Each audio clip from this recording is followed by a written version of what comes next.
तो आपका प्रश्न उत्तर हो गया। जी भैया हो गया। रमनी बहन, आप कुछ कह रहे थे, अब आप बताइए।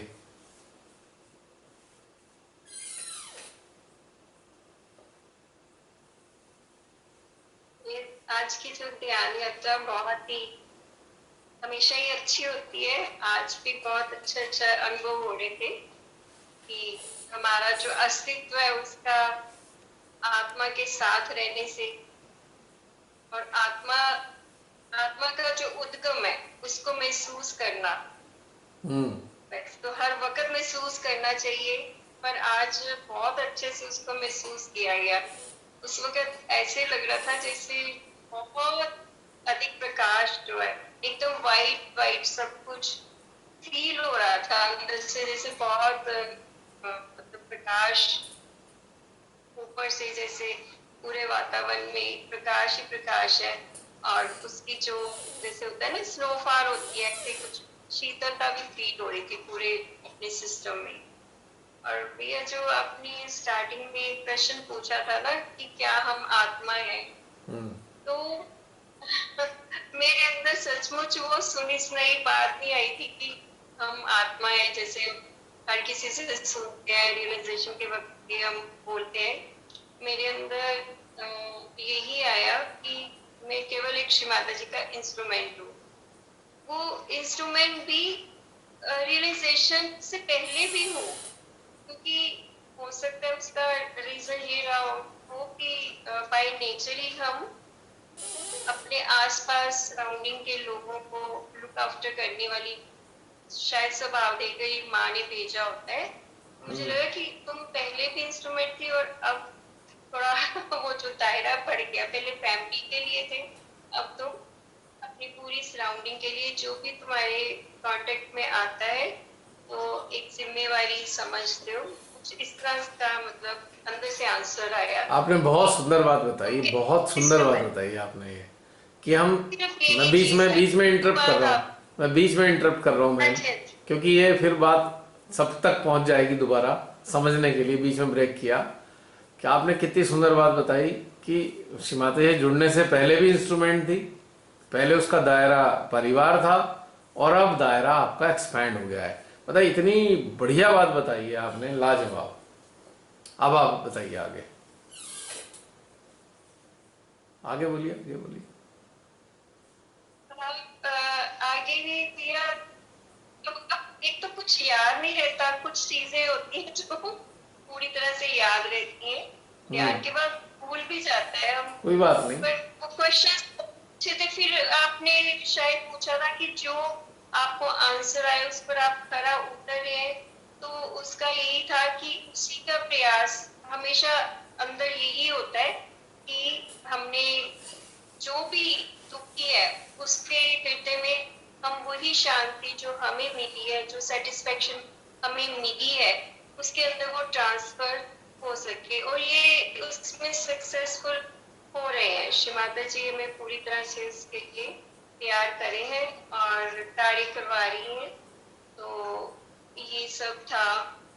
एंड अभी जो आपने ये जो बीमारी का सारा चल रहा था ना सेशन, तो उसको मैंने किया मेरे साथ। अभी वेडनेसडे को ये चीज हुई ना, मैं सोच रही थी मेरे को बॉडी एक क्यों हो रही है, बॉडी एक थी बट फीवर नहीं था, बट स्टमक में बहुत ज्यादा इन्फेक्शन हो गई वायरल। वो डॉक्टर ने बताया मेरे पास भी होम्योपैथिक होता है, आयुर्वेदिक होता है और एक न्यूरोथेरेपी, तीनों डॉक्टर इतने अच्छे मुझे मिले हुए हैं। तो भैया जब रात के 9:30 बजे ना, तो मैंने श्री माता जी से कहा कि श्री माता जी मेरे सिर से लेकर मतलब पूरी बॉडी पैर तक इतनी दर्द है, मैं बैठ नहीं सकती, बट मैं दुखी नहीं हूँ। मुझे ये भी पता है मुझे 10 बजे ध्यान करना है। इस मामले में मैं किसी की सुनने वाली नहीं, अपनी भी नहीं। मुझे बैठना ही है, मुझे शक्ति दो कि मैं बैठ पाऊं। और भैया मानेंगे 40 मिनट्स मेरे को कोई पेन नहीं हुई, मैं आराम से बैठी रही। और जैसे ही ध्यान के बाद वापस बैठ गई, फिर से वो बॉडी पेन। पर ध्यान में भैया बैठती श्री माता जी ने मुझे बताया अंदर से ये चीज आ गई कि तेरा नहीं है, ये किसी का अटेंशन तेरे साथ स्टक हो गया है। तो मैंने माँ को धन्यवाद दिया कि माँ, मैं आज बहुत मतलब धन्यवाद दे रही हूँ कि आपने मुझे अपना इंस्ट्रूमेंट समझा। अब तो बिल्कुल परवाह नहीं है इस शरीर की, ये जितने दिन तक चलना चलने दो, मैं सह लूंगी। और आप याद है आपको याद किया कि आपके साथ ये होता रहता है अक्सर ना। तो ये मतलब माइंड में नहीं आई वो चीज कि मुझे कुछ है। मुझे पता था मैं ये भी डाइट फॉलो कर रही हूँ, और 2 दिन से खाना भी नहीं, मतलब खिचड़ी खा रही थी, इसके बावजूद अगर हो गया तो ये मेरा नहीं है, ये कहीं से आया है। चलो वो क्लियर हो जाए, उसकी नाभि क्लियर हो जाए। अब देखिए ना, आया आया कहीं से भी है, हमारे बायोलॉजिकल बॉडी पे आया है, तो इसके धर्म के मुताबिक इसे ट्रीट करना होगा। आयुर्वेद, होम्योपैथ, नेचुरोपैथ, किसी के भी जरिए। तो यही बस समझना चाहिए सहजियों को, ये नहीं कि मंत्र पढ़ लो, मंत्र से ठीक हो जाएगा। भाई मंत्र से आपका अंदरूनी यंत्र ठीक होगा, लेकिन जो आ चुका है शरीर पे, उसको तो बाहरी चीजों से ही इलाज करना पड़ेगा। अभी मैंने बोला ना, पर मंत्र पढ़ पढ़ के पेट भर लो, खाना क्यों खाते हो? अगर खाना खाते हो तो दवाई भी खानी पड़ेगी। है नहीं बात सही? भैया मंत्र पढ़ लो, अन्नपूर्णा के मंत्र पढ़े जाओ, पेट भर जाएगा आपका, मत खाओ खाना। ऐसा ही करते थे ना पहले, तो कुछ भी नहीं, सच्ची नहीं सोल्यूशन होता था।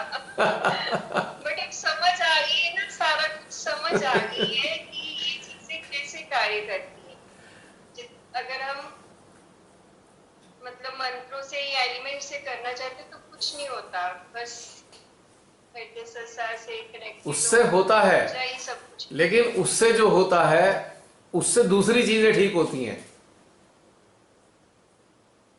भाई देखिए, जैसे हम रोग कहते हैं, बेसिक रोग कौन से माने जाते हैं? जो बड़े रोग हैं, हार्ट का, किडनी का, लीवर का, 3 रोग मुख्य हैं। 3 और एक ब्रेन का, दिमाग, हृदय, किडनी और लीवर और पेनक्रियाज। पेट से ही संबंधित पेनक्रियाज को मान लेते हैं। मतलब 4 प्रकार के रोग मुख्य होते हैं। और ये 4 प्रकार के रोग जो मुख्य होते हैं, वो हमारी मन की नकारात्मक दशाओं के कारण होते हैं। ये बात तय है।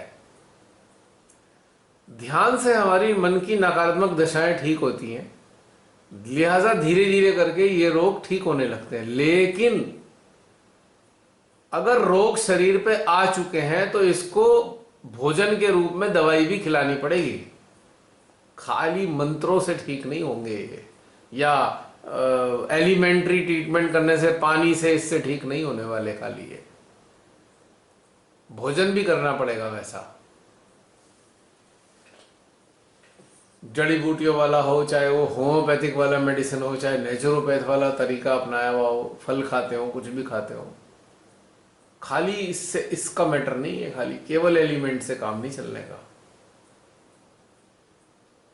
क्योंकि जितने भी लोग कैंसर पेशेंट रहे हैं, जो कभी ठीक हुए हैं सहयोग में आने के बाद में, उनके उन चीजों के अलावा बायोलॉजिकल लेवल पे वैसे ट्रीटमेंट भी चलते हैं। हाँ, कीमोथेरेपी वगैरह नहीं करते हो, कीमो वगैरह, मतलब ये एलोपैथिक वाले ट्रीटमेंट नहीं करते, लेकिन बाकी चलते हैं। मेरे संपर्क में बहुत लोग हैं जो ठीक हुए हैं, ये सब चीजें भी खाई हैं उन्होंने, मेडिटेशन भी किया है। इनसे 4 प्रकार के, अगर आप अच्छे से मेडिटेट करते हैं तो 4 प्रकार के रोगों के होने की संभावना नगण्य हो जाती है। अगर माइल्ड इफेक्ट आया हुआ है तो ठीक भी हो जाता है, लेकिन पूरी तरह आ चुका, पता लगा किसी को 3rd डिग्री का कैंसर है, वो खाली 3rd डिग्री का कैंसर फूड सोकिंग करने से ठीक नहीं होगा, उसे कुछ खाना भी पड़ेगा, वैसी चीजें भी खानी पड़ेंगी। आयुर्वेद से संबंधित कोई भी बताई गई चीजें जिससे कैंसर ठीक हो जाए।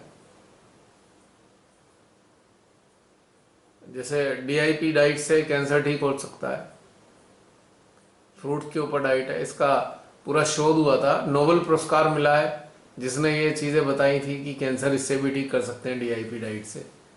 डॉक्टर विश्वरूप राय ने तो अध्ययन किया है उनका, जिस साइंटिस्ट ने इसे नोबेल पुरस्कार मिला था, उसने हंगर के द्वारा भी कैंसर ठीक किया है, भूखा रहने के जरिए, कि एक टाइम खाओ बस, 24 घंटे में एक टाइम खाना है, कैंसर ठीक हो जाएगा।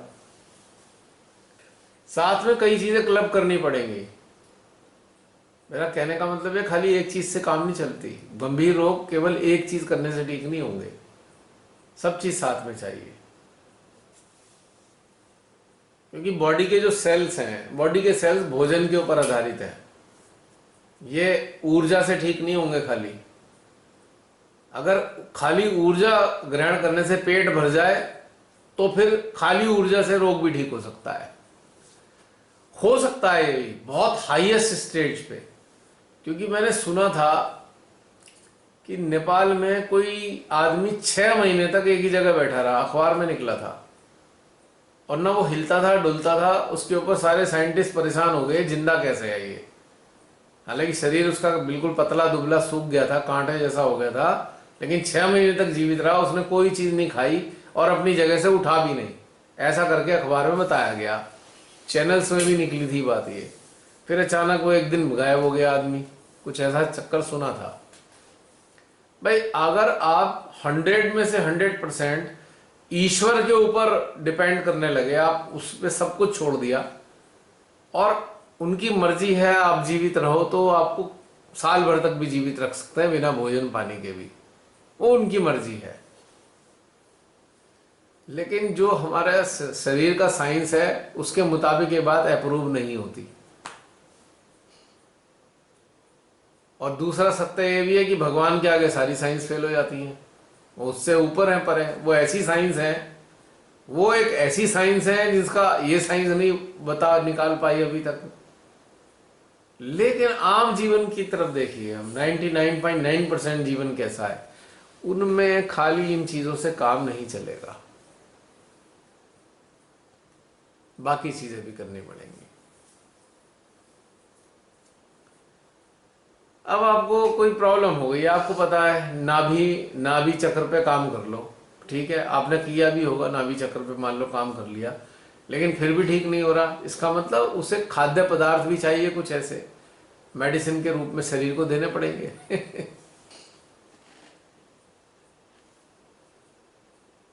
अगर ऐसा होता तो भगवान हमारे शरीर में पेट ना लगाते जिसे खाना खाना पड़े, ऐसे ही जीवित रहते हम लोग।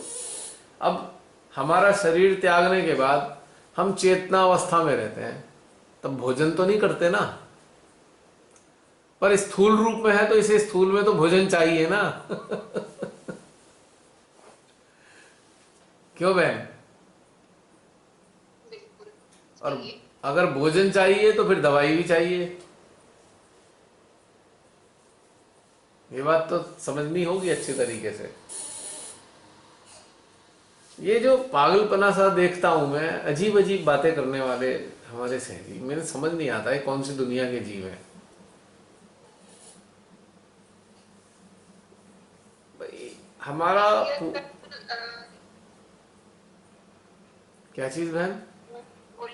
आप बोलिए, क्या बोल रहे थे आप? मैं बता रही थी कि कल एक मैसेज आया, जो हमारे सिंपल जी है उनको हार्ट की प्रॉब्लम होगी ना।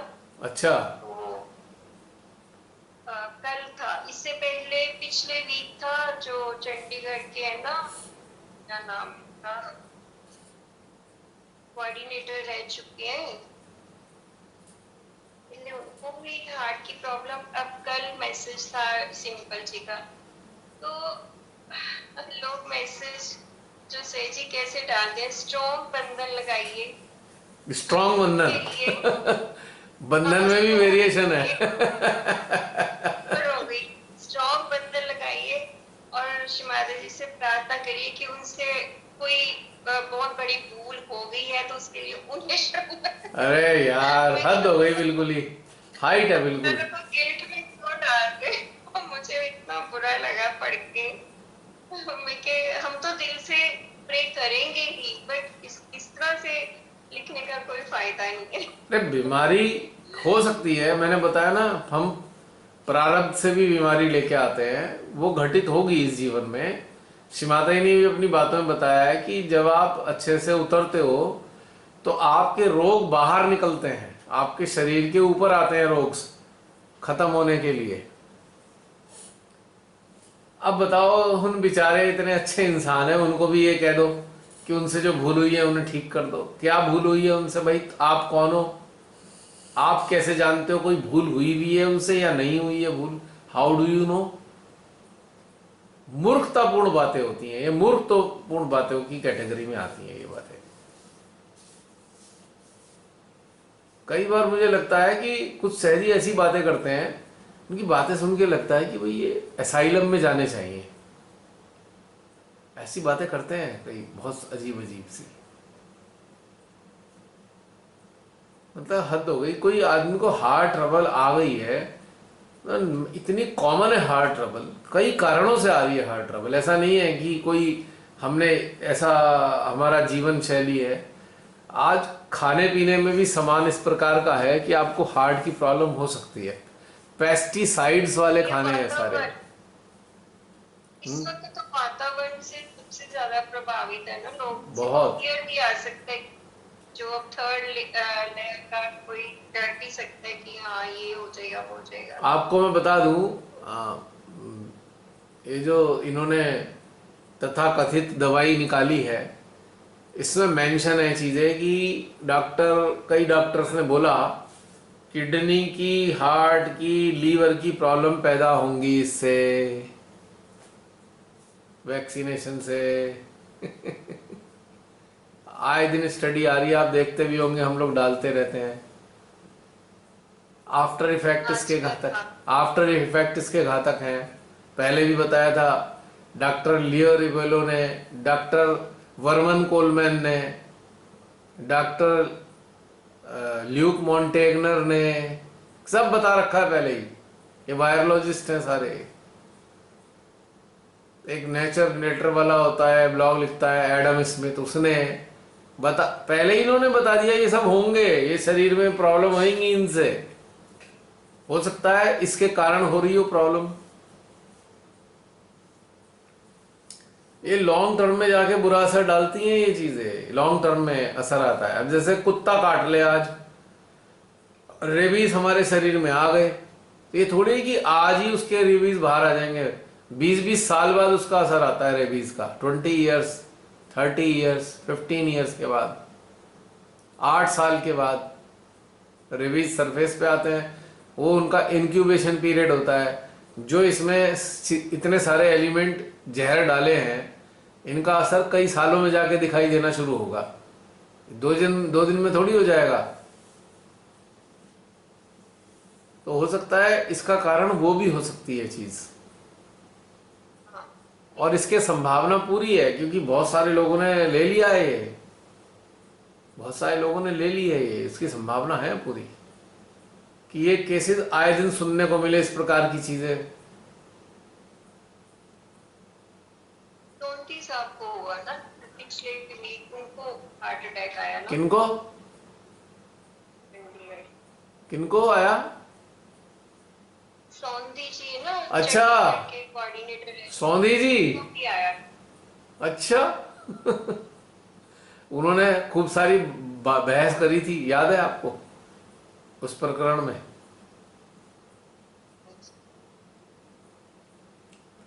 ये आफ्टर इफेक्ट हो सकते हैं इसके वैक्सीनेशन के, मैं आपको बता रहा हूं। अब हमारे सिंपल जी भी हमारे स्वास्थ्य के रूप में ठीक ठाक थे, सोंधी जी भी ठीक ठाक थे स्वास्थ्य के मामले में। अब ये चीजें एक साथ कॉमन पैक चीज आ रही है, तो आफ्टर इफेक्ट आप मान सकते हो इसका।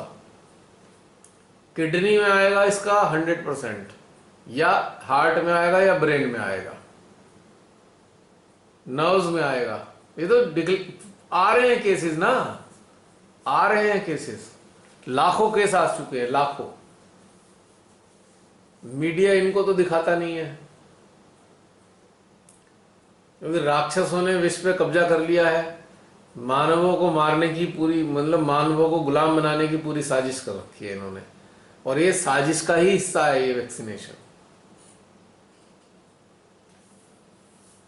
साजिश के तहत अब जिन्होंने अंदर से पक्का विश्वास नहीं था या कोई चीज अंदर से कनेक्टेड नहीं है उनके अंदर, फटाफट लगवा लिया उन्होंने। जो कनेक्टेड रहे होंगे वो तो मतलब ही नहीं लगवा सके, क्योंकि अंदर से गाइडलाइन मिल रही है ना, गाइडलाइन अंदर से मिलती है। जिसने माइंड चलाया होगा उसने फट लगवा ली होगी, जिसका हृदय चल रहा होगा वो लगवा ही नहीं सकता। माँ हृदयेश्वरी रिकमेंड कर ही नहीं सकती जहर को। परमात्मा की शक्तियां आपको anti human, anti God, anti nature जाने ही नहीं देती। संभव ही नहीं है कि आप चले जाओ इनके विरोध में।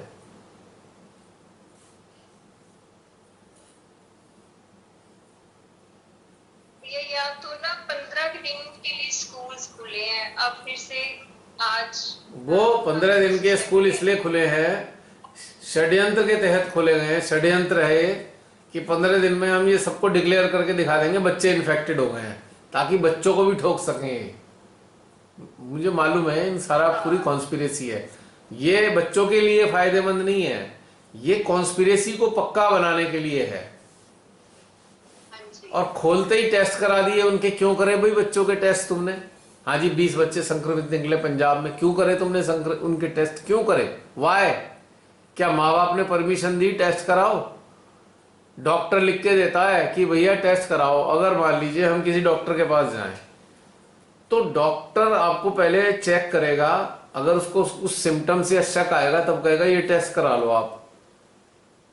सरकार क्या डॉक्टर बन गई? गवर्नमेंट डॉक्टर हो गई है, एमबीबीएस करी हुई गवर्नमेंट है हमारी।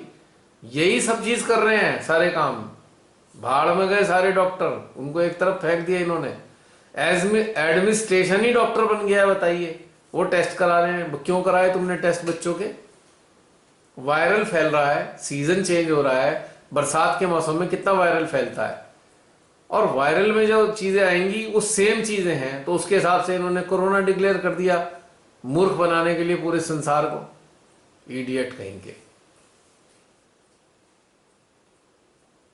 कोरोना तो सदा से था, अब ये नए नए वेरिएंट करके ये आपको 2030 तक नाटक करते रहेंगे। 2030 तक इनका ड्रामा चलता रहेगा किसी ना किसी रूप में। ये जनता को छोड़ने वाले नहीं, राहत नहीं देंगे। ये कोई ना कोई नौटंकी चलती रहेगी विश्व में। अब ये वेरिएंट आ गया, एल्टा डेल्टा फेल्टा, पता नहीं कौन कौन से निकालते रहेंगे ये भाई। और साफ कहा था, जो टॉप के वायरोलॉजिस्ट थे उन्होंने साफ कहा, अगर वैक्सीन लगा दी तो नए नए वेरिएंट पैदा होंगे। पहले से ही डिक्लेयर कर दिया उन्होंने, वायरोलॉजिस्ट हैं। तो ये गवर्नमेंट, ये जो लुच्चे लोग हैं, सुन ही नहीं रहे उनकी बात, क्योंकि ये चाहते थे कि ऐसा हो, वेरिएंट पैदा हो। वेरिएंट पैदा होने से कोई नहीं फर्क पड़ता। अगर आपके पास नेचुरल एंटीबॉडीज है, कि ऐसा ही वेरिएंट आ जाए, हमारे शरीर की एंटीबॉडी अपने आप टैकल कर लेती है। अगर आपने सिंथेटिक एंटीबॉडीज ले लिया अपनी बॉडी में, सिंथेटिक आर्टिफिशियल, जो ये वैक्सीनेशन के जरिए, तो वो नए वेरिएंट पे काम नहीं करने की। उसके लिए फिर तीसरी वाली लगाओ, फिर तीसरी भी काम नहीं करेगी, फिर चौथी लगाओ। तो ये तो उन्होंने मकड़ी के जाल में फंसा लिया आपको। पूरे साल यही कराते रहो, पूरी जिंदगी। इनका टारगेट ये है कि मनुष्य जो लोग हैं पूरी जिंदगी वैक्सीन पे आ जाएं, हर साल में एक वैक्सीन लगवाएं। ऐसी स्थिति में ला रहे हैं आपको ये धीरे धीरे।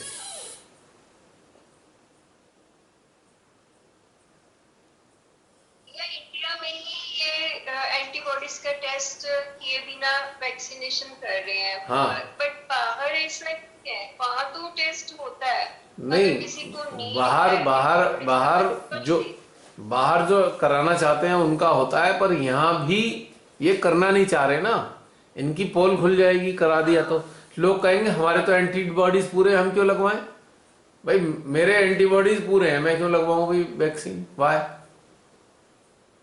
मतलब आश्चर्य की बात देखिए, एक मेडिकल फील्ड को भी सरकार मैनेज कर रही है। मतलब इतना, इससे ज्यादा बदतमीजी और क्या हो सकती है? अब हमने बचपन से अपनी मर्जी से दवाई खाते हैं, हम नहीं खाते एलोपैथिक दवाई। अब ये कहेंगे नहीं तुम ये खाओ, ये तो पूरी तरह एलोपैथिक है, हम क्यों लगवाएं। मतलब इसमें भी दबाव है कि गवर्नमेंट का दबाव है। ये तो बदतमीजी के अलावा और कुछ नहीं है ये। पर ये बदतमीजी बहुत दिन तक चलेगी नहीं, ये फेल होने वाली है बदतमीजी कुछ दिन बाद। बट लोग अवेयर भी हो रहे हैं। मेरे अपने डॉक्टर जो कहते हैं, आज उन्होंने कहा कि बच्चों के स्कूल मत भेजो, इन्होंने ड्रामा करके आपके बच्चों को खराब मैं आपको वही तो कह रहा हूँ, पढ़ने से इंटेलिजेंट होता मैं भी तो वही कह रहा हूँ आपसे, ये नाटकबाजी कर रहे हैं ये। है ना, तो वो अपने आप कुछ बन जाएंगे, मगर एक साल के लिए ड्रॉप कर दो उनकी। मैं तो कहता हूँ जब इस निकम्मी सरकार ने, इस नालायक लोगों ने 2 साल बच्चों की पढ़ाई खराब कर दी है, तो अब 15 दिन भी भेजो क्यों, हम तो नहीं भेजते बच्चों को, खत्म कर लो, क्या करो तुम। स्कूल खुलेंगे नहीं तो इनकी प्लानिंग फेल हो जाएगी।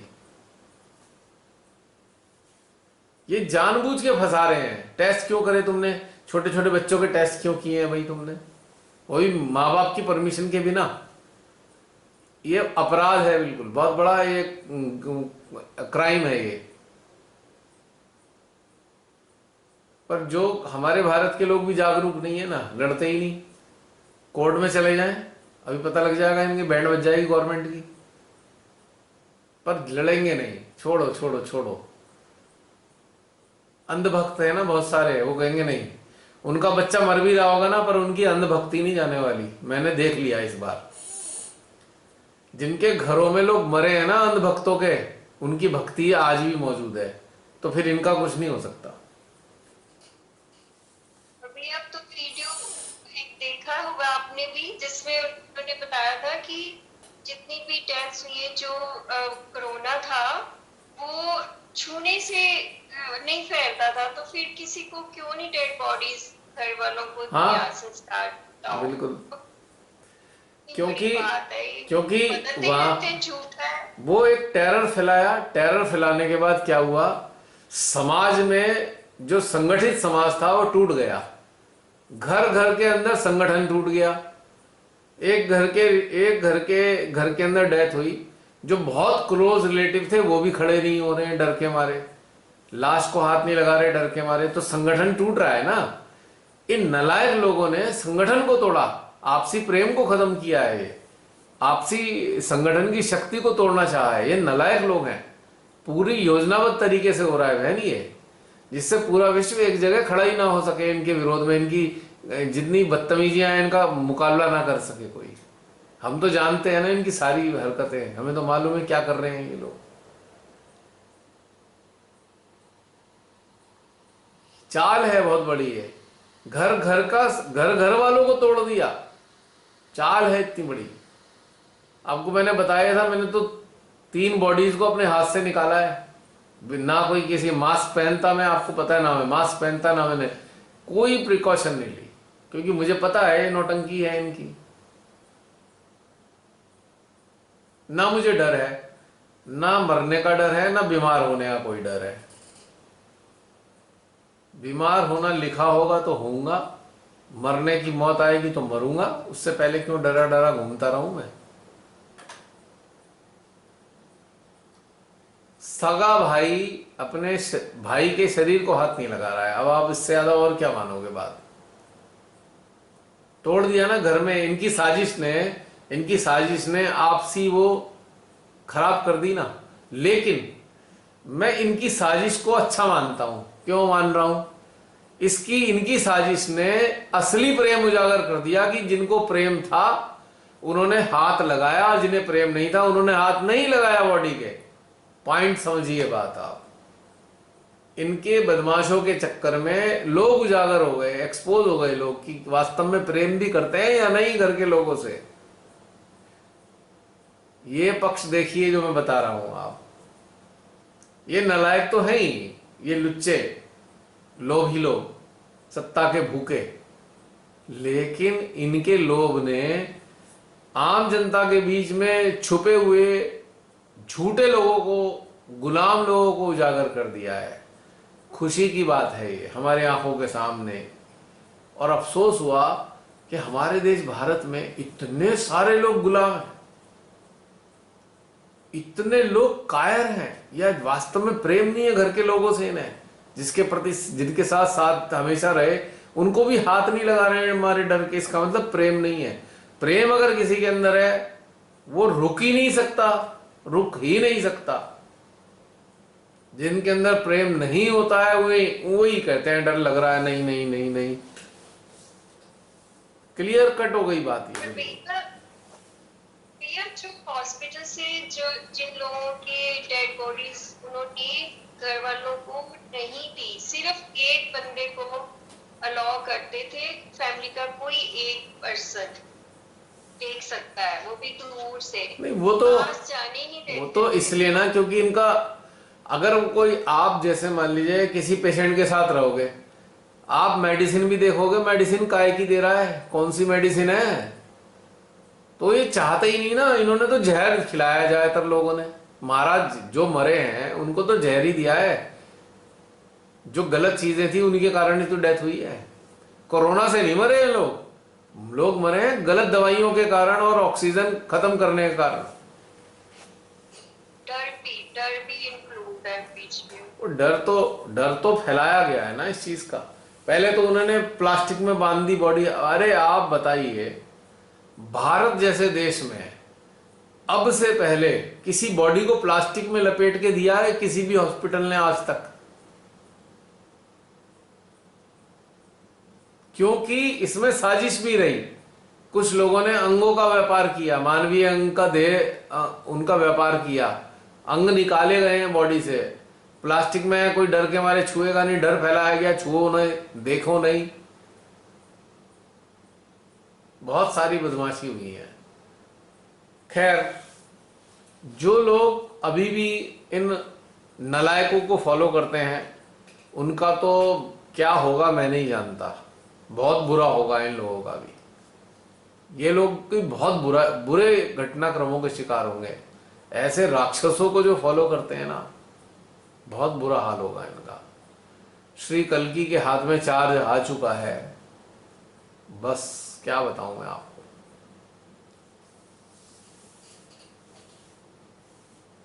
इस काल में ये सब चीजें चल ही नहीं पाएंगी। इसीलिए उनका लास्ट जजमेंट के जो वो हैं, क्या कहना चाहिए, संचालक, वही हैं श्री कल्कि। और श्री कल्कि हैं कौन?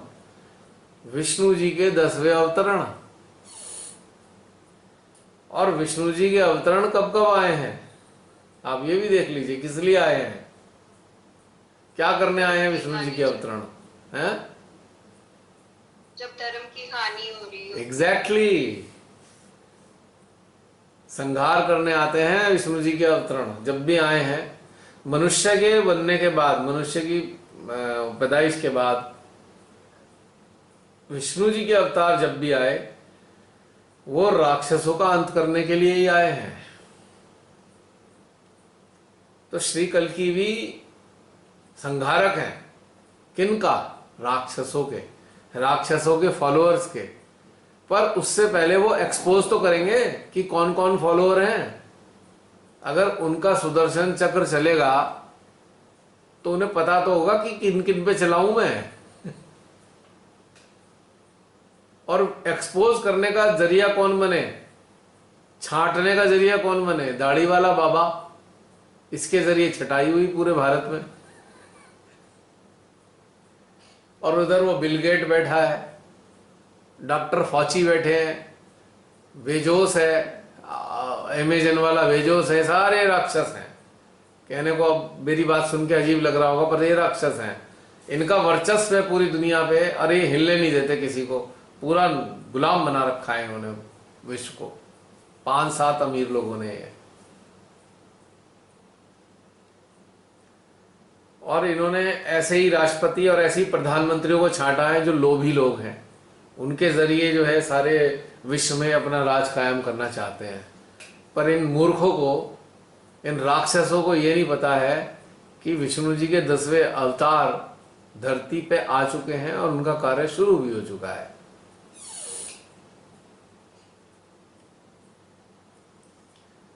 अब ये तो कलयुग के समापन होने का एक घटनाक्रम है।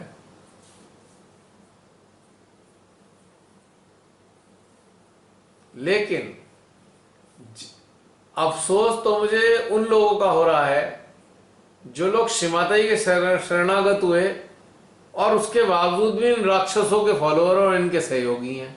अफसोस सबसे ज्यादा उनका है मुझे।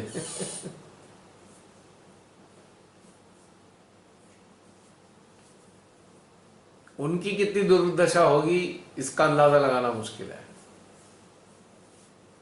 ये तो वही बात हो गई ना, अगर ये आर्मी का अधिकारी अगर आतंकवादियों से मिल जाए तो उसकी सजा कितनी बड़ी होती है।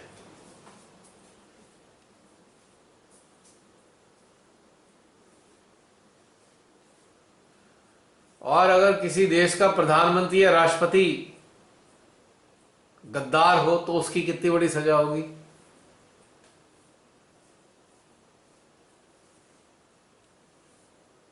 बहुत बड़ी सजाएं होती है बहन। जितने भी गलत काम करने वाले लोग हैं अपने आप को बहुत महान बनाकर रखते हैं, और आम लोगों को लगता है कि बस वो तो भगवान है, इसलिए उनके पीछे पीछे चलते हैं। फिर उनकी भगवान, फिर एक समय आता है, एक समय आता है वो जो भगवान होते हैं फिर जेल के अंदर पहुंचे हुए होते हैं, निकल नहीं पाते फिर। जल्दी वो समय आए। लोग जो है, ये तो बहुत लोग ऐसे ही मर जाएंगे, हमें तो यही लगता है बस। नहीं, बुरा हाल तो होना ही है बहुत लोगों का। जनसंख्या तो कम हो जाएगी, भारत की नहीं पूरे विश्व की जनसंख्या काफी कम होगी, क्योंकि श्री कल्कि ऐसे लोगों को तो स्वयं ही समाप्त करवा देंगे ना जो प्रकृति, परमात्मा और मानवता के खिलाफ है। उनको तो नहीं छोड़ेंगे, ये बात तो पक्की है। क्योंकि इतिहास गवाह है, विष्णु जी के जितने अवतार आए हैं उन्होंने नकारात्मक लोगों को, मानवता, प्रकृति और परमात्मा के खिलाफ लोगों का ही संहार किया है उन्होंने। 2 अवतार तो ऐसे रहे, खास तौर से जो पूर्ण अवतार के रूप में कृष्ण के रूप में आए तो उन्होंने तो पूरी जिंदगी राक्षसों का संहार किया। श्री राम भी आए, श्री राम के रूप में आए, उन्होंने भी राक्षसों का संहार किया। नरसिम्हा हुए जो भक्तों को सताने वाले का संहार किया। परशुराम हुए, उन्होंने अहंकारियों का संहार किया।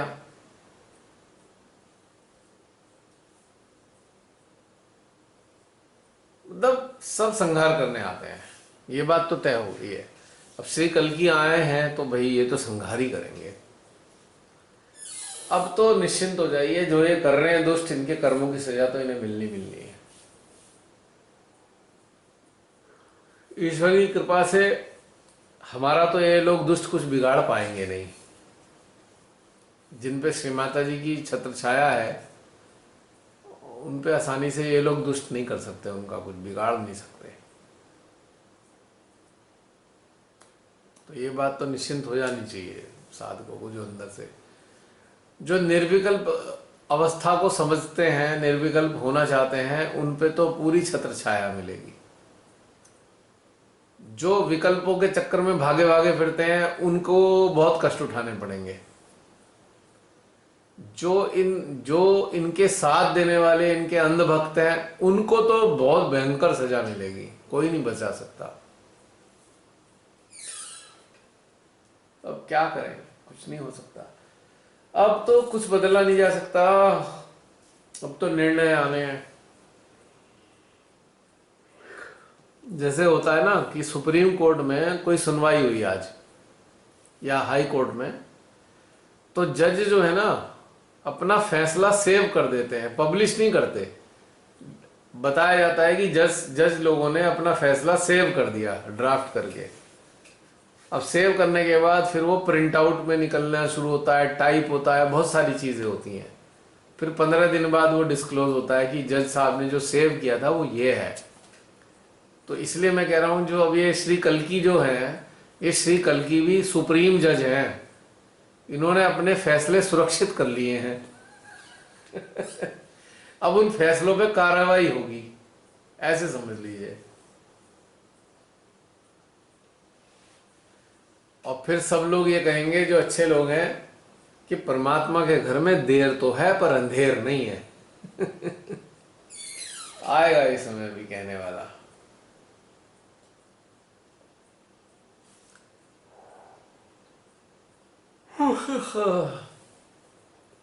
तो चिंता ना करें। जो दिल से शिमाताई से जुड़े हुए सहजी हैं उन सब से मेरा ये कहना है कि आज के हालात को देख के चिंता ना करें, निश्चिंत हो जाएं। श्री विष्णु संहार करने के लिए आ चुके हैं, कार्य शुरू कर चुके हैं, और कुछ ही समय जा रहा है, इन दुष्टों का संहार भी होके ही रहेगा। कितना कार्यकाल है मालूम नहीं, ये तो वही जाने, लेकिन होगा जरूर, ये बात तो हो चुकी, इतिहास गवाह है। बिल्कुल ऐसे ही हालात बना करते थे जो कहानियों में हमें पता लगा है। त्रेता युग में, द्वापर में राक्षस अच्छे लोगों को सताया करते थे, सब कुछ लूट लेते थे, छीन लेते थे, मार डालते थे। तब वो त्राही त्राही करते थे, प्रार्थनाएं होती थी, भगवान से प्रार्थना की जाती थी कि भगवान बचाओ, तब वो अवतार लेके आके उनको समापन करते थे।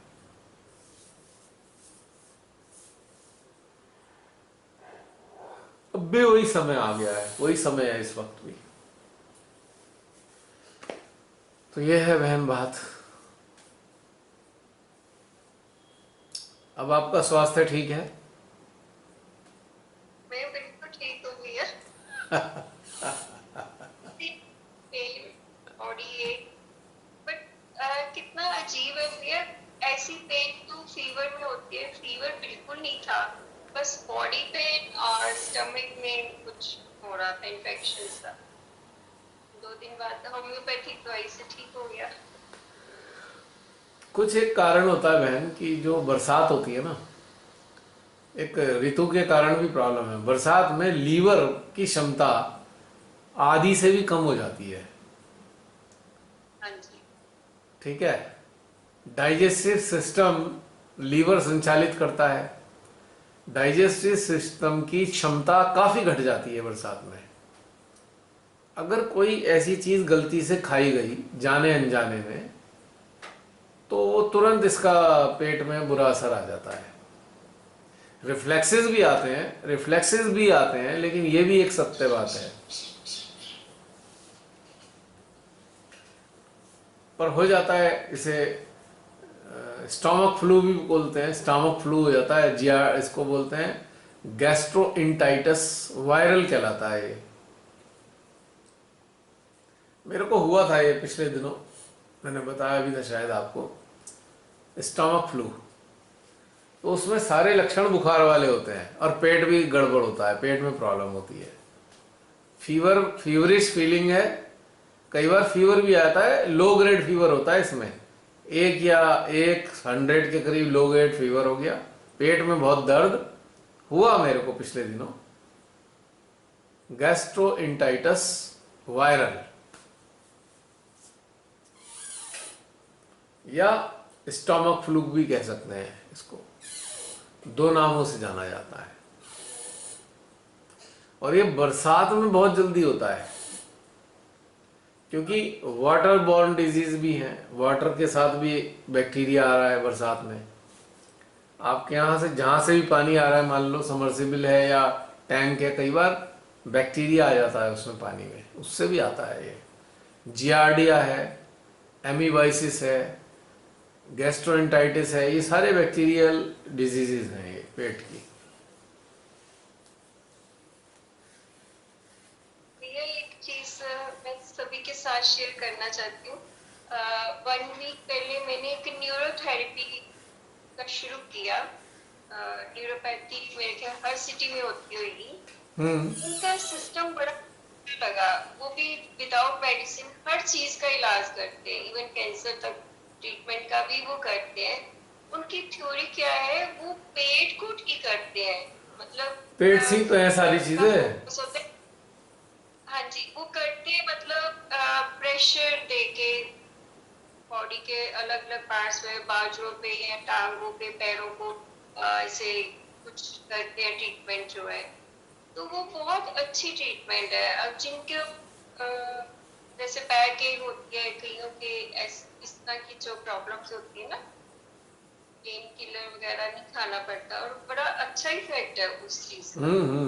अगर किसी को कभी वैसे जरूरत पड़े ही ना, तो ये बड़ी अच्छी एक ट्रीटमेंट है। बिल्कुल बिल्कुल है बहन। आप एक बात देखिए कि बहुत सारे विद्वान हुए हैं हमारे देश में, उन्होंने बहुत सारी चिकित्सा, अलग अलग तरह की चिकित्सा पद्धतियां खोजी हैं। बहुत सारी पद्धतियां हैं चिकित्सा की, नेचुरल नेचुरल मैं बता रहा हूँ। एक हेयरोथेरेपी भी होती है, बाल हेयरोथेरेपी, बाल से भी कोई ट्रीटमेंट करते हैं। कलरोथेरेपी, कलर से ट्रीटमेंट करते हैं।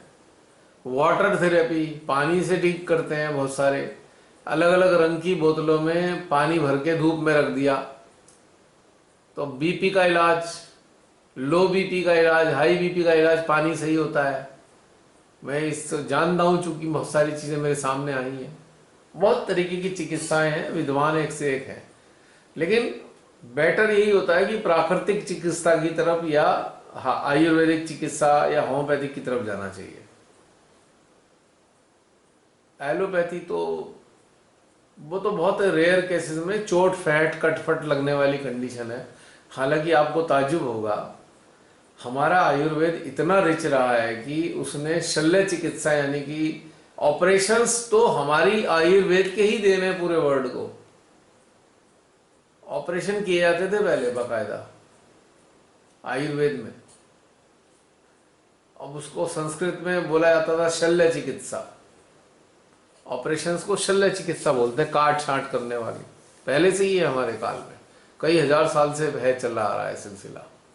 और इंट्रोड्यूस ही भारत ने किया था पूरे वर्ल्ड में, बाद में गया है दुनिया के देशों में। भारत से ही उदय हुआ था इसका, शल्य चिकित्सा का। और बहुत ऊंचे दर्जे की चिकित्सा होती थी, चक्रों का ध्यान रखते हुए शल्य चिकित्सा की जाती थी उस जमाने में। वो ज्ञानी थे इस बात के। सूक्ष्म शरीर का, सूक्ष्म शरीर की शल्य चिकित्सा की जाती थी, मैंने पढ़ा है बहुत पहले। तब मेरे पल्ले नहीं पड़ता था यार सूक्ष्म शरीर की शल्य चिकित्सा क्या होती है। पढ़ा था मैंने जब मैं छोटा था। अब मुझे समझ में आ रहा है कैसे करा होगा इन्होंने। ये कैसे करते होंगे? इंस्ट्रूमेंट्स के माध्यम से करते होंगे जैसे डॉक्टर्स करते हैं? इंस्ट्रूमेंट ना होकर इनकी ऊर्जा के जरिए करते होंगे, सूक्ष्म शरीर की ऊर्जा के जरिए। फर्स्ट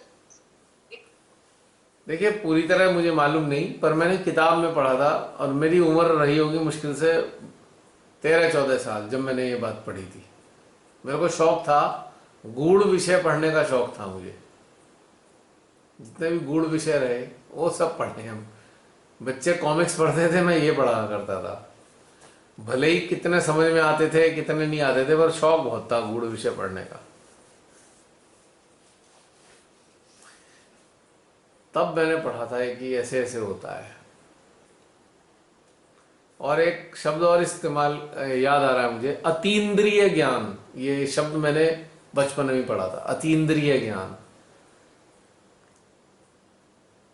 यानी कि अब समझ में आता है उसका मतलब क्या होता है अतीन्द्रिय का। क्या होता होगा? ये उसका मतलब क्या अतीन्द्रिय है? का मतलब होता है कि इंट्यूटिव सेंस जब डेवलप हो जाता है, आपको पहले ही पता लग जाता है, अतीन्द्रिय ज्ञान बोलते हैं उसको। क्या होने वाला है इसका ज्ञान का आभास हो जाना।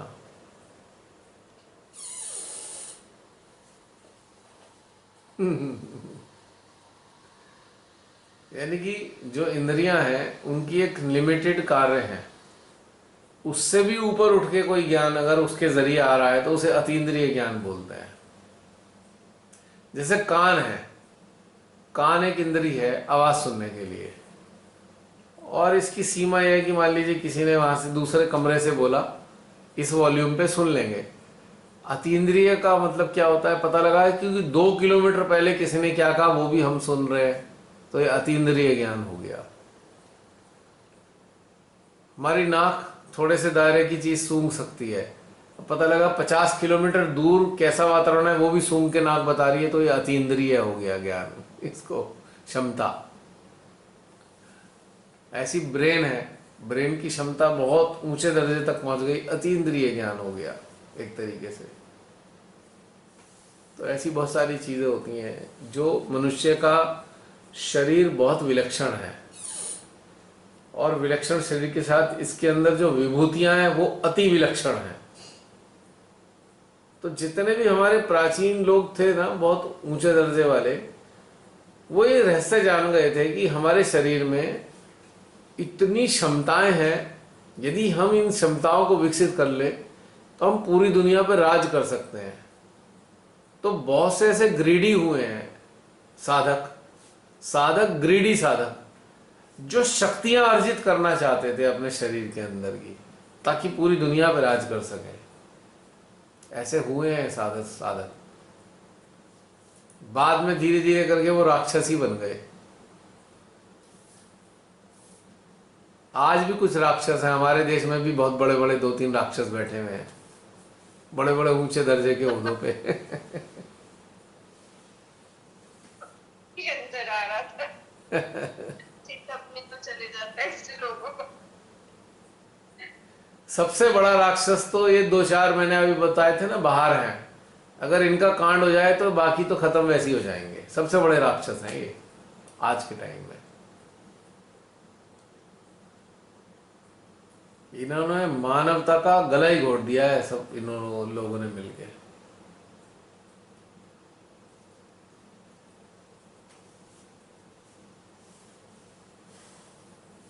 अभी मेरे को सूचना पड़ रहा था, अभी ये जो बेजोस है अंतरिक्ष में 10 मिनट के लिए हो गया है। बेजोस अमेजन का जो डायरेक्टर है, मालिक है अमेजन का, बेजोस सबसे अमीर आदमी है, पैसे में नंबर 1 है, बिल गेट्स से भी बड़ा है पैसे में ये। तो उसने 10 मिनट, अब ये प्लान बना रहे हैं ये लोग कि भाई ऐसे यात्रियों को और भेजें अंतरिक्ष में। तो उसमें ये कहा गया था कि एक अंतरिक्ष यान को भेजने में इतना पॉल्यूशन हो जाता है, इतना पॉल्यूशन होता है कि इसकी कोई ठिकाना नहीं है। तो ये लोग पॉल्यूशन फैला देंगे, इतना बुरा हाल कर देंगे, यहाँ जीना मुश्किल हो जाएगा लोगों का।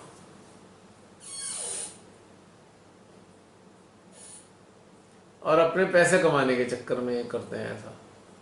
अब हमारे यहाँ तो गवर्नमेंट ने स्कूटी पे भी चलान कर दें कि भाई पॉल्यूशन कर रही है। अबे इतने बड़े बड़े रॉकेट छोड़ते हो, वो कितना भयंकर पॉल्यूशन करते हैं, उसका असर कितना ज्यादा होता है, इस पे कोई बैन नहीं कर रहा। आप सोचिए जरा, क्योंकि रूल भी यही लोग बनाते हैं काटने के लिए, और रूल तोड़ देते हैं अपने हाथ से। स्पेस में जाने के लिए तो बहुत प्रैक्टिस होती है ना बॉडी की, और आपको टाइम भी लगता है। वो तो अलग चीज है। जो रॉकेट से पॉल्यूशन होता है वो कई लाख गुना होता है। एक रॉकेट से इतना पॉल्यूशन हो जाता है कि कई महीने के लिए पॉल्यूशन हो जाता है। और जो उसे बोलते हैं स्फीयर जो होता है इसके ऊपर, वहां पे पॉल्यूशन फैला रहे हैं बार बार ये भेजकर। तो यहाँ मानव के लिए अगर ये यात्राएं शुरू कर दी इन्होंने, तो यहाँ सांस लेना दूभर हो जाएगा धरती पे। फिर ये कह देंगे ये वाला वायरस आ गया, हो रहा होगा इनके वजह से प्रॉब्लम, और नाम दे देंगे वायरस को अपनी छुपाने के लिए बदतमीजियां।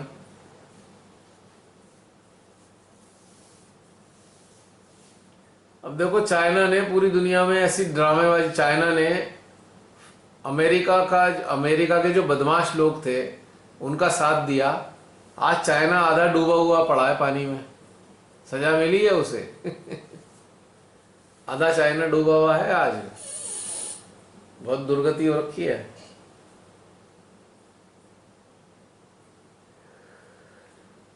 कोई बचेगा नहीं, कोई बख्शा नहीं जाएगा। माता प्रकृति बहुत भयंकर सजा देती है।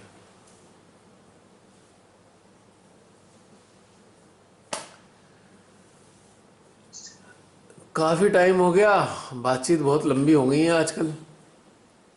अभी भी बहुत सारे लोग हैं, 19% आर देयर।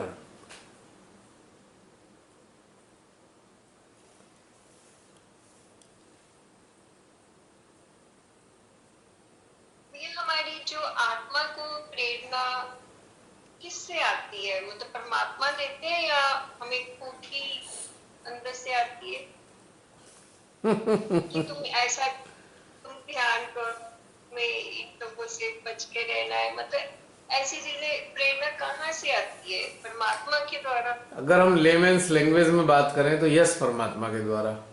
और अगर हम साइंस की बात करें, विज्ञान की, तो चूंकि आत्मा ही परमात्मा का अंश है तो आत्मा से ही आती है।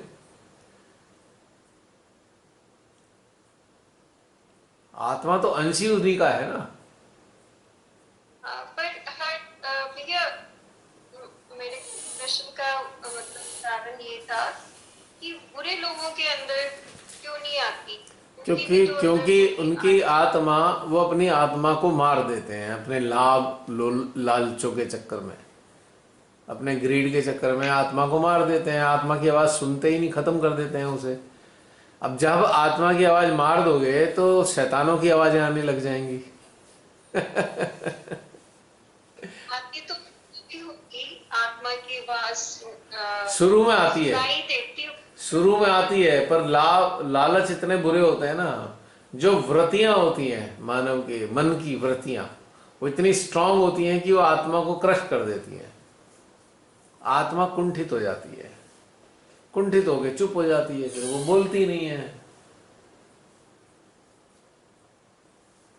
फिर शैतानों का राज चलना शुरू हो जाता है। हमारे दिमाग पे या तो देवताओं का राज होगा या शैतानों का, और कोई स्थिति नहीं है। अब चॉइस हमारी है कि हमारा दिमाग देवता चलाएं कि हमारे शैतान चलाएं। ये हमारे हाथ में है। ये आजकल के राक्षस दिमाग, दिमाग ही है उनका राक्षसों जैसा वो है, तो राक्षस दिखने में तो राक्षस जो हैं दिमाग को कंट्रोल कर लेते हैं ना, इसलिए ऐसा होता है। अब एक बात बताइए, एक डाकू के साथ जो साथ देने वाले होते हैं वो भी डाकू ही कहलाते हैं ना।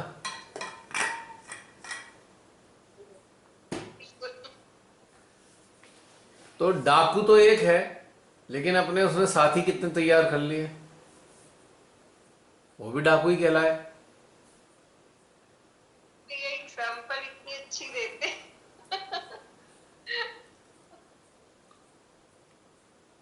लास्ट टाइम आपने जो कहा ना कि जब भूत ऐसे काम कर सकते हैं मरने के बाद, तो अच्छी आत्माएं क्यों नहीं कर सकती? तो मतलब वो उठता रहता है दिमाग में, कितनी बड़ी सच्चाई है। हम कभी ये सोच नहीं पाते थे, हमें लगता था सिर्फ भूत ही ये काम करते हैं मरने के बाद, पर अच्छी सोच भी कर सकती है, करती है, और अब करना भी अब चाहिए। हम लोगों का जब शरीर मरेगा तो हम लोग भी अच्छी आत्माओं के रूप में कार्य करेंगे निश्चित रूप से। तो आए दिन हमारे भूतों से ही लड़ाई हुआ करेगी, गुंडों से। जो गुंडे भूत हैं उनसे झगड़ा हुआ करेगा हमारा आए दिन, पक्का है। आज वैसे लोगों से होता है, मतलब वैसा जो विरोध होता है हमारा, तब उनसे होगा। क्योंकि उनका भी एक वो जो दूसरा डायमेंशन है जिसमें भूत प्रेत घूमते हैं, वहां भी तो यही झगड़े हैं, वर्चस्व की लड़ाई वहां भी यही है।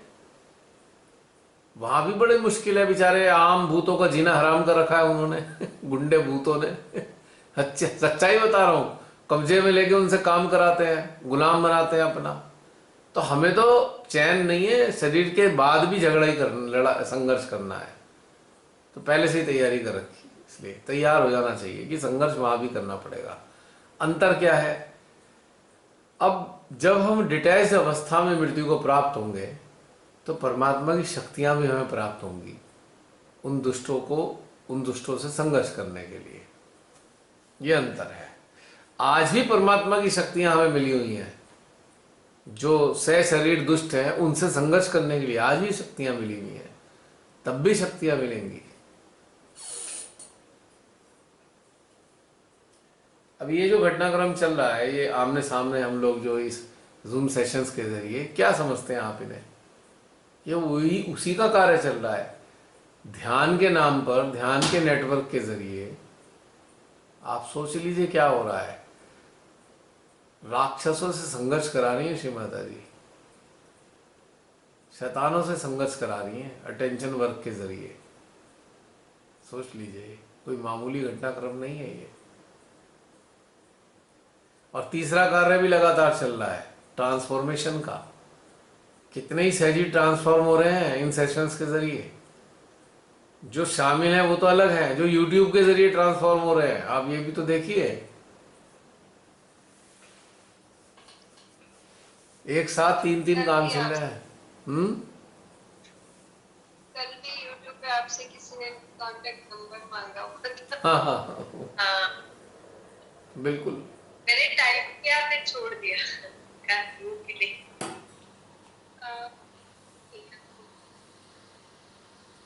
कहने का मतलब है सब चल रहा है सिलसिला, हम इसे अंडर एस्टिमेट ना करें और हम अपने अपने अस्तित्व की वैल्यू को समझें कि we should not waste even a single minute, और अपने आप को ऊपर ऊपर उठाते जाएं, चिंतन चिंतन चिंतन उठाते जाएं।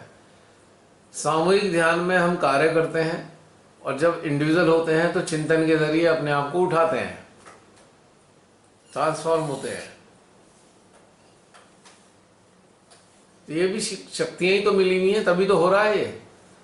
अगर शक्तियां ना दे श्री माता जी तो अटेंशन वर्क कैसे होगा?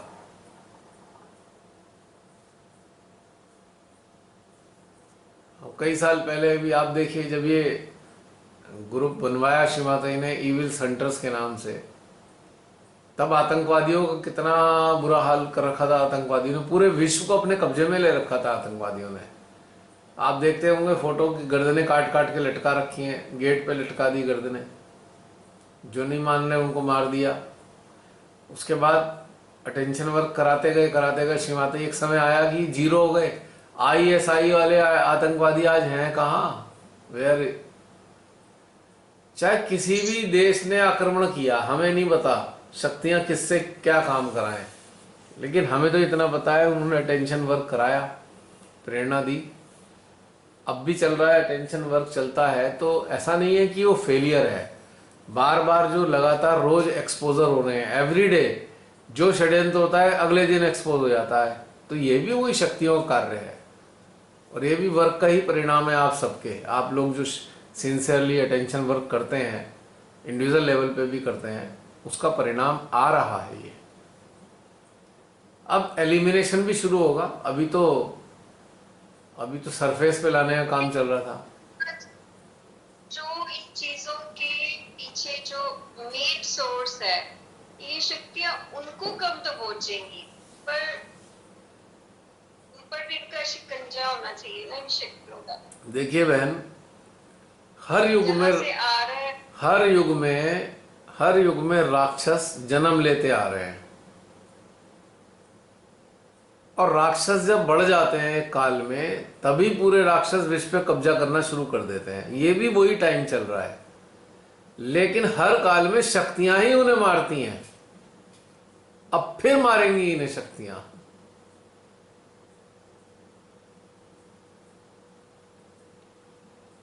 अब सतयुग का समय आ रहा है, उससे पहले सफाई चल रही है। जैसे होली दिवाली आती है ना, घर साफ करते हैं सब लोग, पूरे साल का कचरा बाहर निकाल दिया जाता है।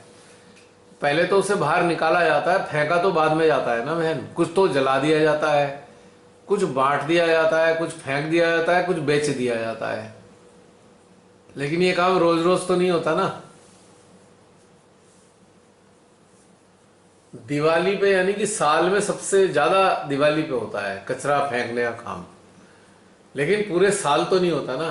ठीक इसी प्रकार से अभी शक्तियां कार्य कर रही हैं, तो अभी तो इकट्ठा किया जा रहा है कि हाँ भाई ये भी निकला, यहां से भी निकला, यहां से भी निकला, यहां से भी निकला। फिर छटाई होगी, कहाँ का कूड़ा कहाँ जाएगा, फेंका जाएगा कि जलाया जाएगा या बेचा जाएगा? हम जब बात करें तो नेचुरली उन सब का भी चित्त उन चीजों पर है, ये भी तो कार्य बहन, कर रहा होगा। बस हम जो बात कर रहे हैं उन सब चीजों का चित्त नहीं है। जो ये कराना चाह रहे हैं उनका चित्त हम पे है, तब हमारे अंदर ऐसी बातें आ रही हैं। उन शक्तियों का चित्त हमारे ऊपर है, हम लोगों पे, हमसे वो कार्य करा रही है माध्यम बना के। हम अपने आप से कुछ नहीं कर रहे हैं, गलतफहमी है हमारी, ये करवाया जा रहा है।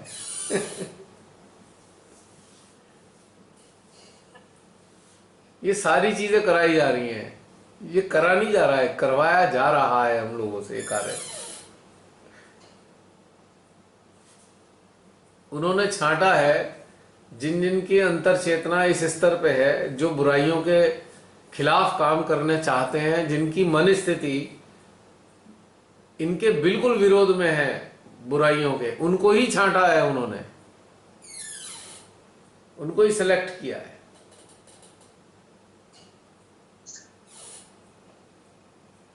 अब बहुत से लोग सोचते हैं, जो सेना में लोग होते हैं वो खाली पैसे कमाने के लिए जाते हैं। नहीं, सेना में जाने वाले लोग खाली पैसे के लिए नहीं जाते। जिनके अंदर जज्बा होता है देश को बचाने का, वो जाते हैं ज्यादातर लोग। पैसे के कारण तो बहुत कम लोग होते हैं। जैसे आर्मी मैन है, एक साधारण परिवार से है, खाने को दिक्कत है, छोटे से किसान हैं, उनके परिवार से एक आर्मी के अंदर चला गया है। प्रारंभिक अवस्था में तो जरूरत पैसा ही होती है जब जॉब करने की शुरुआत करते हैं, लेकिन बाद में मैंने अक्सर देखा है कि वो उनके अंदर फिर जज्बा होता है, वो पैसे के लिए काम नहीं करते। फ्रंट पे जो खड़े हैं वो पैसे के लिए नहीं खड़े हैं।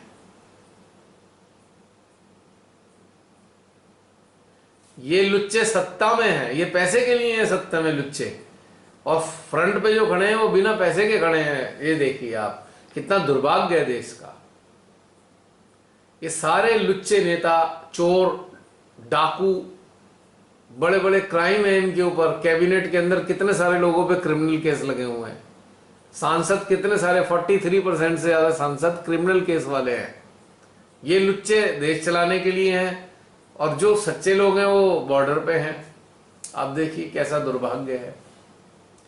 अगर जो बॉर्डर वाले लोग अगर यहां आ जाएं केंद्र में सत्ता में, देश का नक्शा बदल जाएगा 2 साल के अंदर ही।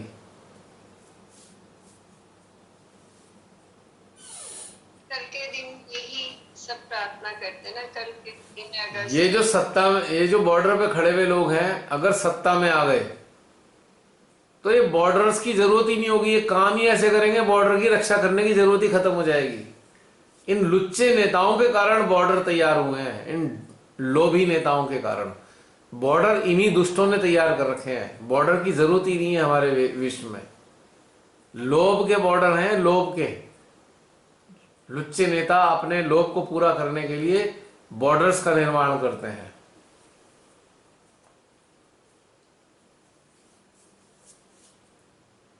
क्योंकि ये कार्य जब इतने अच्छे करेंगे, अच्छे जब कार्य करेंगे तो बॉर्डर्स की आवश्यकता कहाँ रह जाएगी। जो अपनी गोली खाकर जान देने को तैयार सैनिक हैं, या बड़े अधिकारी भी, वहां पे कुछ अधिकारी होते हैं जो गोली खाते हैं, अगर एक केंद्र के अंदर सत्ता में आ जाएं ये लोग, जो मात्र अपनी भारत माता से प्रेम करते हैं, तो क्या भ्रष्टाचार होने देंगे? अपराधी लोग बड़े बड़े पद पे बैठे हैं हमारे यहाँ सत्ता में, अपराधी जिन पे केस चले हुए हैं, जिन पे सिद्ध हो चुके हैं काफी हद तक केस। हाँ, उन्होंने अपने लोगों को मरवा दिया, सुनवाई वालों को मरवा दिया, वो कल बात है, लेकिन क्या वो लोग बेईमानी होने देंगे? और देश प्रोग्रेस करेगा तो बॉर्डर्स की जरूरत ही कहाँ है।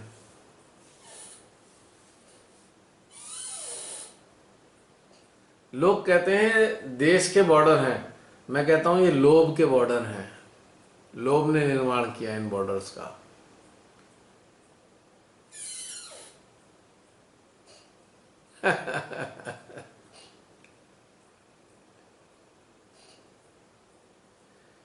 इन्हें पता है हम ये गंदी राजनीति अगर नहीं करेंगे तो जनता हमें वोट नहीं देगी। हम पड़ोसी देशों के खिलाफ जहर उगलेंगे तभी जनता को भड़का भड़का के हम वोट ले लेंगे। अब देखो, अब 8 राज्यों में चुनाव है अगले साल, नौटंकियां शुरू हो गई, आतंकवादियों की बातें होनी शुरू हो गई अब महीने 1.5 महीने से। अब फोटो भी आ रहे हैं, आतंकवादी लाद रखे हैं, किसी ने मुंह ढक रखा है आतंकवादियों के। किसी का चेहरा दिख रहा है आपको कि ये आतंकवादी कौन है? नहीं दिख रहा, मुंह पे बांध के। मतलब क्या है फिर इसका मतलब इन फोटो का? आप समझ ही सकते हैं ना। मतलब माहौल बनाया जा रहा है कि भैया आतंकवादी सक्रिय हो गए हैं। चुनाव से पहले माहौल तैयार किया जाता है। आप ये जातिवाद के और उसके धार्मिक झगड़े भी शुरू कराने वाले हैं। कुछ दिन बाद धार्मिक झगड़े हो जाएंगे, हिंदू मुस्लिम करने की बहुत कोशिश करेंगे, ये ताकत लगा देंगे पूरी। कहीं बम विस्फोट भी हो सकता है, कुछ हो सकता है, हमारे फिर सैनिक मारे जाएं, तथा कथित आतंकवादी हमला हो जाए सैनिकों पे, देशभक्ति जाग जाए चुनाव से पहले। और ये सब नौटंकी आप देख ही रहे हो कितने दिनों से। आपने कभी गौर किया पिछली जो सरकारें रही हैं उसमें कभी ये नहीं होता था कि चुनाव से पहले आतंकवादी हमला करते थे? अभी इसी पिछले 7 साल से होने लगा है किस्सा। आतंकवादी कहां मारते पहले भी थे, वो रेगुलर बेसिस पे मारते थे। रेगुलर आतंकवादी हमले रेगुलर बेसिस पे होते थे, चुनाव हो या ना हो। लेकिन अब स्पेशलिटी क्या है कि अब तो ये चुनाव के टाइम पे ज्यादा होने लगते हैं हमले। जहां चुनाव होता है 2-3 महीने पहले हमला हो जाएगा कहीं। तो इसका मतलब तो आपको पता ही है ना।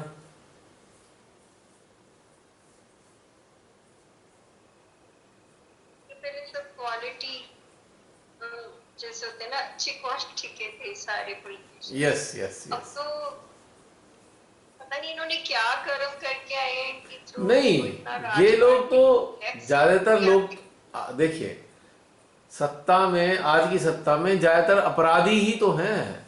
अपराधी लोग जब सत्ता चलाएंगे तो वो तो यही काम करेंगे ना। पहले अपराधी थोड़ी थे, ज्यादातर लोग कम थे अपराधी, लेकिन अब तो ज्यादातर अपराधी हैं सत्ता में। भाई हमारे देश के प्रधानमंत्री के ऊपर भी गुजरात के दंगों में लोगों के मारने का आरोप रहा है। गृह मंत्री पे भी क्रिमिनल आरोप है, वो तो तड़ी पार कर दिया था, उसे तो देश से, अपने क्षेत्र से बाहर की सजा हो गई थी, कोर्ट ने सजा दी थी, वहां नहीं रहोगे अपने क्षेत्र में। वो तो सजा याफ्ता अपराधी है गृह मंत्री। और कैबिनेट के अंदर कितने सारे ऐसे हैं जिन पर गंभीर आरोप हैं, केस चल रहे हैं। हमारे प्रदेश के मुख्यमंत्री पे 17 केस थे, उत्तर प्रदेश के मुख्यमंत्री पे। तो ये तो अपराधियों के ही चल रही है सत्ता, तो वो तो यही काम करेंगे। पहले की सत्ताओं में भी अपराधी होते थे पर उनकी संख्या कम होती थी, अब संख्या बहुत ज्यादा है।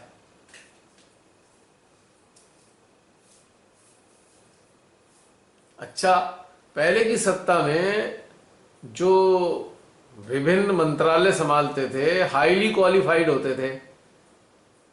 आज गधे बैठे हुए हैं, गधे ज्ञान ही नहीं है किसी चीज का। किसी मंत्री को कभी डिफेंस में भेज दो, कभी वित्त मंत्रालय को दे दो, उसे समझ तो कुछ है नहीं। रिजर्व बैंक गवर्नर संभालता था अर्थशास्त्री, आज बैंक का जो एम्प्लॉय है वो बैंक संभाल रहा है आज आरबीआई को। अर्थशास्त्री नहीं है जो बैंकिंग सेक्टर वाला संभाल रहा है। तो दुर्भाग्य तो देखो ना आप। रेल मंत्रालय संभाल रहा है एक सीए, चार्टर्ड अकाउंटेंट, जिसको वित्त मंत्रालय संभालना था वो रेल मंत्रालय लेके बैठा हुआ है। पर मंत्रालय बांट तो दिए गए हैं पर चला नहीं रहे वो लोग, बेचारे चला रहे हैं 2 ही आदमी सारे मंत्रालय।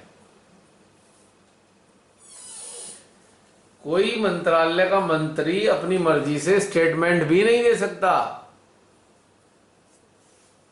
आप सोचिए कितना दुर्भाग्य की बात है। पहले की सरकारें जो थी भ्रष्ट भी होंगी, जितनी भी हम कहते हैं भ्रष्ट भी थी, चलो, पर जो जो बैठते थे वो अपना उनका था, उसमें कोई दखलंदाजी नहीं करता था। हमारा आज का प्रधानमंत्री तो हर मंत्रालय में घुसा हुआ है। क्या पहले के प्रधानमंत्री को आपने किसी मंत्रालय में घुसे देखा है?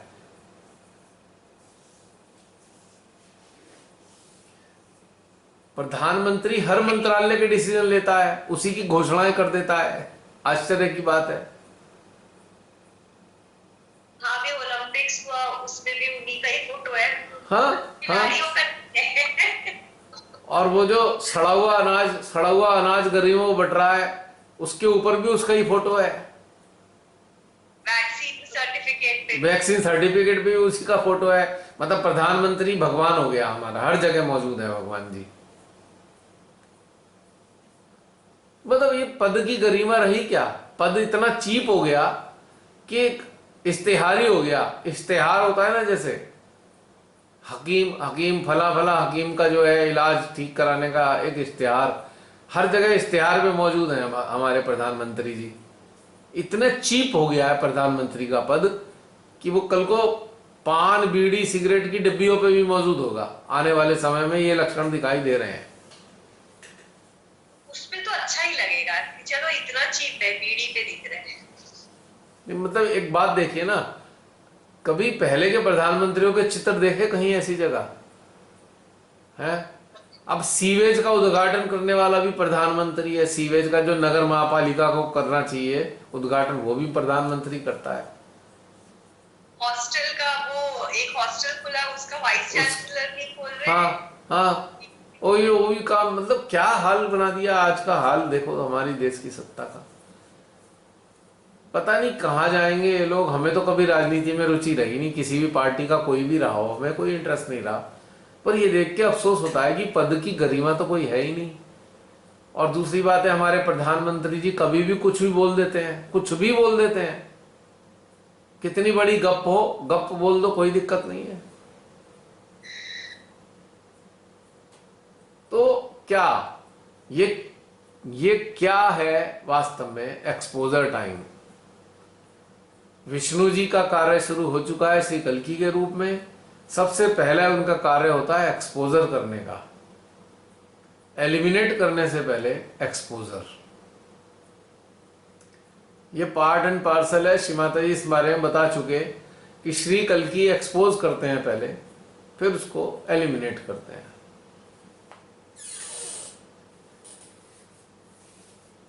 पूरे विश्व का हाल इतना खराब है, आज की दशा में आप रहना नहीं चाहोगे धरती पे। दिल ही नहीं करेगा यहाँ किसी भी कीमत पे। इतना दुर्गत बुरा हाल हो रखा है।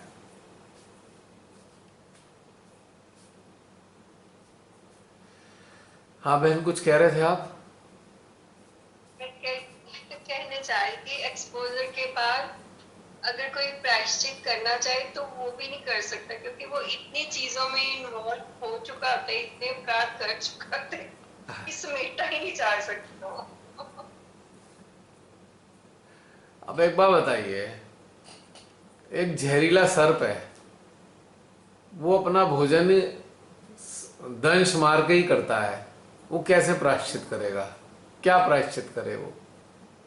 चलो वो तो सर्प तो प्राकृतिक रूप से भोजन ग्रहण करने के लिए उसके पास तरीका यही है, लेकिन मनुष्य के पास तो, मनुष्य तो सर्प नहीं है ना, लेकिन सर्प जैसा व्यवहार कर रहा है ना मनुष्य। जहर फैला रहा है ना मनुष्य, सर्प जैसा बनकर। भेड़िए जैसा व्यवहार कर रहा है ना, लोमड़ जैसा बन के व्यवहार कर रहा है ना मनुष्य। लोमड़ी की तरह चालाकी दिखा रहा है, सियार की तरह ढोंग कर रहा है। मनुष्य कर रहा है ना ऐसा।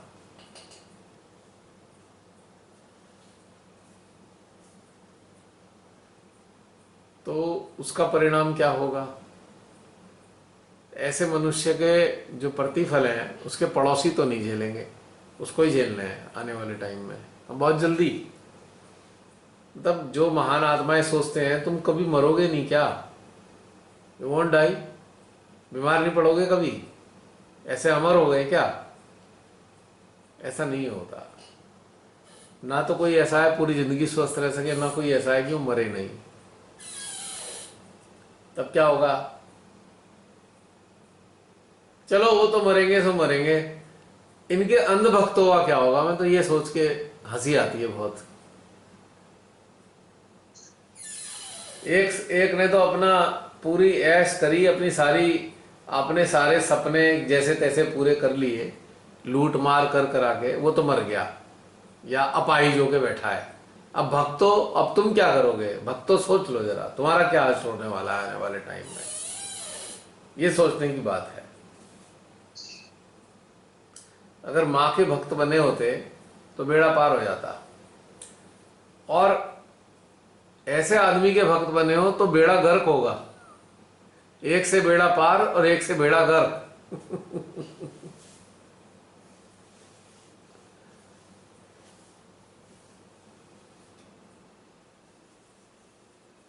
तो ये है बहन बात। सबसे ज्यादा हंसी भक्तों के ऊपर आती है। कहीं के नहीं रहे बेचारे, कहीं के नहीं रहे, ना घर के रहे ना घाट के रहे, हाल ये हो गया है इनका।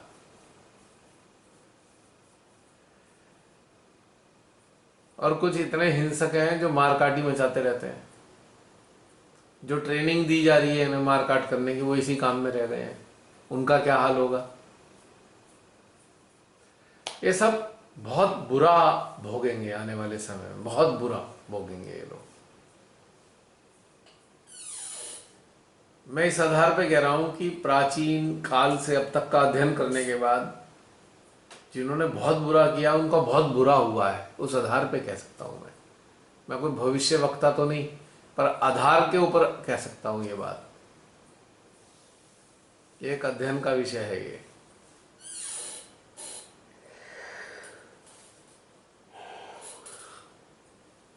जब जब मानव इस प्रकार का मानव भगवान बनने का प्रयास करता है, जैसे हिरण्यकश्यप था राक्षस, उसने अपने ही बेटे को सताना शुरू कर दिया था कि भाई तू मेरी पूजा करा कर, और बेटा जो भक्त था वो विष्णु जी का भक्त था, पर नहीं तू मेरी, मैं हूं भगवान। तो उसका हाल क्या किया? भगवान नरसिम्हा को प्रकट होना पड़ा और उसका वध करना पड़ा। उसके पास भी तो वरदान था, कोई उसे मार नहीं सकता, लेकिन भगवान ने ऐसा रूप धरा और ऐसा स्थान चुना, जो जो वरदान मांगा था वो वहां पे काम नहीं कर रहा था। जब भी कोई वरदान मांगता है तो उसका माइंड सक्रिय होता है, और माइंड को सत्य का कुछ पता नहीं होता। ये है ट्रैप, ये ट्रैप होता है। वरदान का मतलब मांगना, वरदान प्रभु ने वरदान दे दिया अपनी मर्जी से, वो एक अलग बात है। किसी ने तपस्या कर करके वरदान मांगा तो ट्रैप है, क्योंकि वरदान always, the demand always comes from your mind, and mind can not access the truth. Those who are enlightened, they cannot ask even a single पैसा from God. वरदान तो बहुत दूर की बात है, वो तो कुछ मांगेंगे ही नहीं। जो एनलाइटेंड है उन्हें पता है क्या करना है मांग के, क्योंकि जो मांग है ना, मांग ये एक ट्रैप होता है, और मांग हमेशा माइंड से आती है, मन से मांग है हमेशा।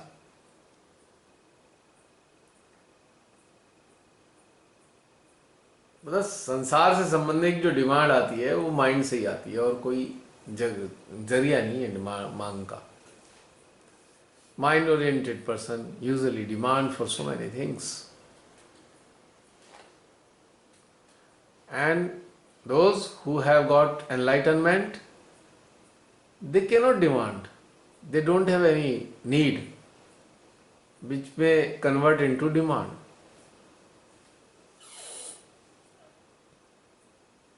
Because they know demand is useless. When you are connected, when you are become one with divine, so what is the point of demanding anything? Divine will look after himself. and he will give us what is good for us. If we demand out of mind, then we do not know what is good for us. तो मांग, जितने भी वरदानों का इतिहास रहा है, जिन्होंने भी वरदान मांगे उन्होंने उल्टा ही किया है हमेशा, वरदान का नुकसान ही करा है मानव जाति का। और अंत में फिर विष्णु जी को अलग अलग स्टाइल कर करके उनका समापन समारोह करना पड़ता है। हर बार राक्षस भोलेनाथ जी को खुश कर देते हैं, वरदान ले जाते हैं, और उनके वरदान का दुष्परिणाम जो होता है वो सारा विष्णु जी संभालते हैं आफ्टर इफेक्ट। फिर उनको समाप्त करने की व्यवस्था करते हैं राक्षसों की। हो सकता है आज के तारीख में पूरे विश्व में जो राक्षस हैं वो वरदान पाए हुए हों, और जब वरदान पाए हुए राक्षस हैं उनका समापन तो विष्णु जी के अलावा कोई कर नहीं सकता। तो श्री कल्कि आ गए अब। ये बिल्कुल सही आंसर है ना? वरदान पाए हुए ही लगते हैं। बिल्कुल। हाँ। विष्णु जी हाँ।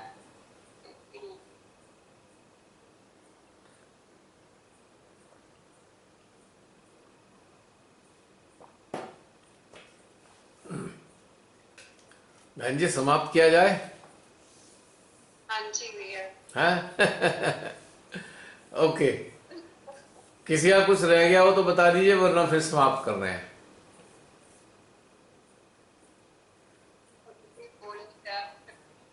हैं? नहीं कोई है और कोई उसके? चलिए कोई नहीं है। हाँ पर बोल नहीं रहा ना कोई भी। हाँ कोई नहीं, चला जाए। चलिए, अच्छा स्लीप। जय श्री माता दी बोल देते हैं। है ना, रेस्ट मोड में चल रही हो ना, इसीलिए मैं जगती हूँ। ऐसे मत बोलो ना, पिछला हफ्ता थोड़ा सा एब्सेंट लग गई दो बार में। चलिए एक काम करते हैं, इस वक्त 1 मिनट के लिए एक प्रार्थना करते हैं, ठीक है? लास्ट, इसके बाद एंड कर देंगे। ध्यान में जाएंगे।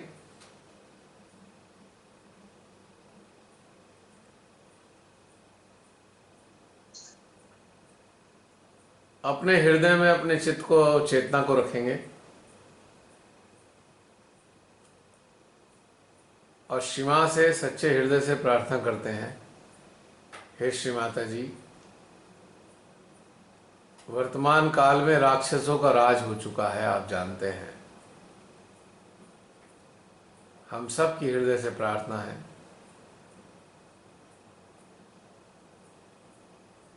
इस राक्षसी व शैतानों के राज को समाप्त कीजिए मां। आपके बच्चे त्राही त्राही कर रहे हैं, मानव जाति का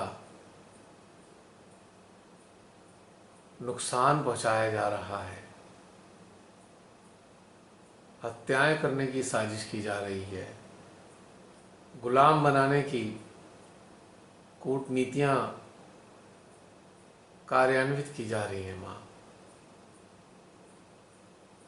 अपने बच्चों को बचाइए मां। हे श्री कल्कि, इन समस्त राक्षसों शैतानों का संहार कीजिए और इस धरा को इन महादुष्टों से मुक्त कर दीजिए।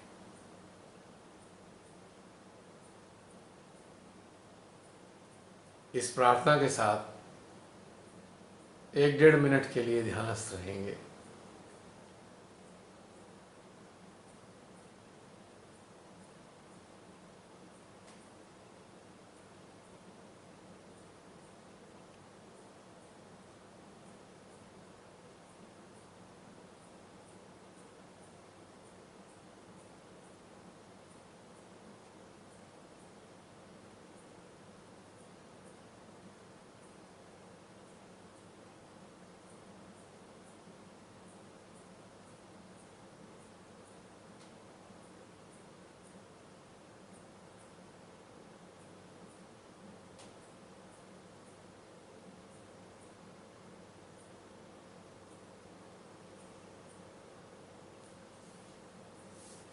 जय श्री माता जी।